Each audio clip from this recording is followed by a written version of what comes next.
This is Fox 5 News Morning.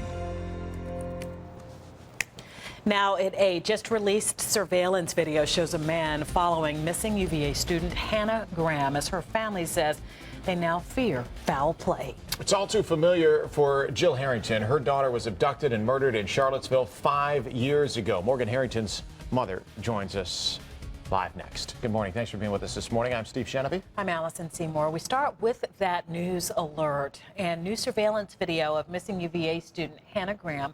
Hannah disappeared early Saturday morning in Charlottesville. One man seen in a video came forward to say that he followed Hannah because she looked distressed, but then backed off when another man put his arms around her like he knew her. Hannah's last text was to her friends. It was at 1:20 in the morning saying that she was lost. The UVA community is holding a vigil tonight at the amphitheater. There's also a vigil at the Aldersgate United Methodist Church in Alexandria, Aldersgate, which is close to her parents' home. The search for Hannah bringing back painful memories for Morgan Harrington's family. The 20-year-old college student was abducted and murdered in Charlottesville in October 2009. Her remains were later found, but still no arrest has been made. Joining us now, Morgan's mother, Gil Harrington, founder of Help Save the Next Girl. Jill, good morning. Good morning. You know, you lived this nightmare yourself, and you've been living it for so long. You had to be heartbroken to hear that here we go again, it looks like.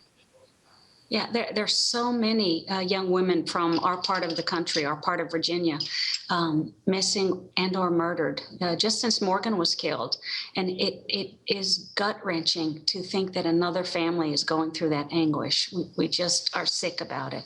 What does, I mean, at this point, and this is very similar to what you had to deal with your daughter, at this point now, a few days in, those first couple of days of knowing that she's missing, what is going through the family's minds? How do you deal with that?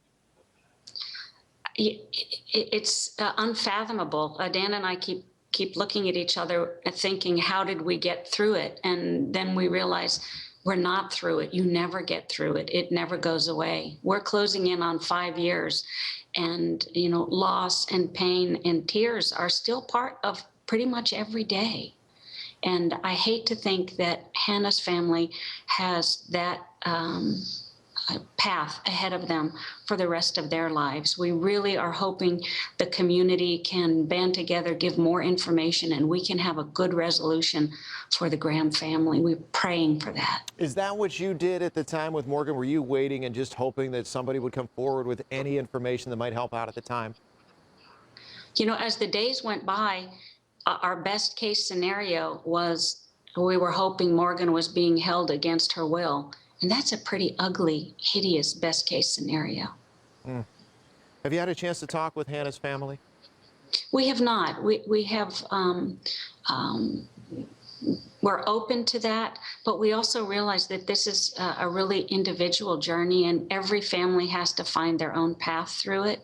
And we're more than willing to support them in any way we can, or never to intrude upon their private journey through this grief.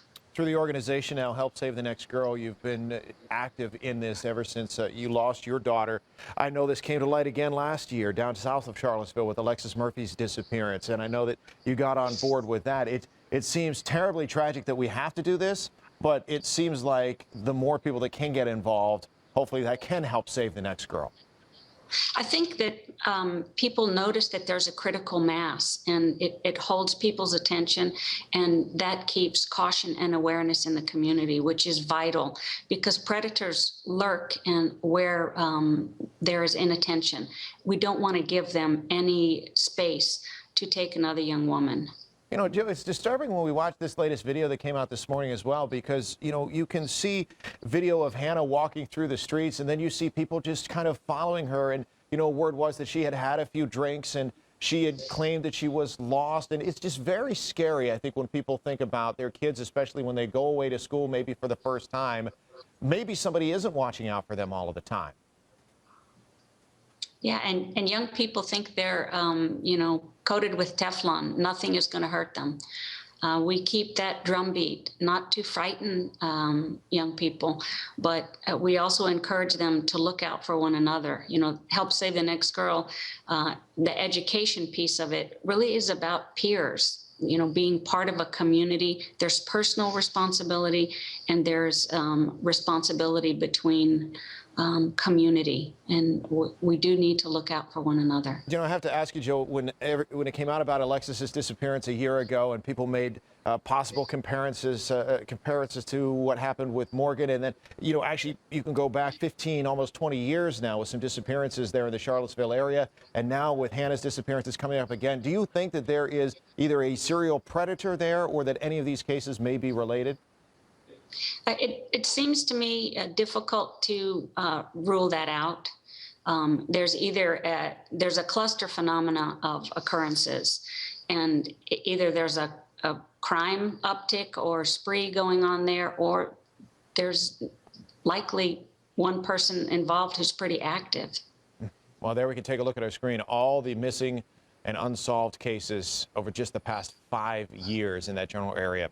Jill, thanks for joining us. I know it's been a tough several years for you, but I know you're doing a good thing with Help Save the Next Girl. More information online at helpsavethenextgirl.com. Best wishes to you.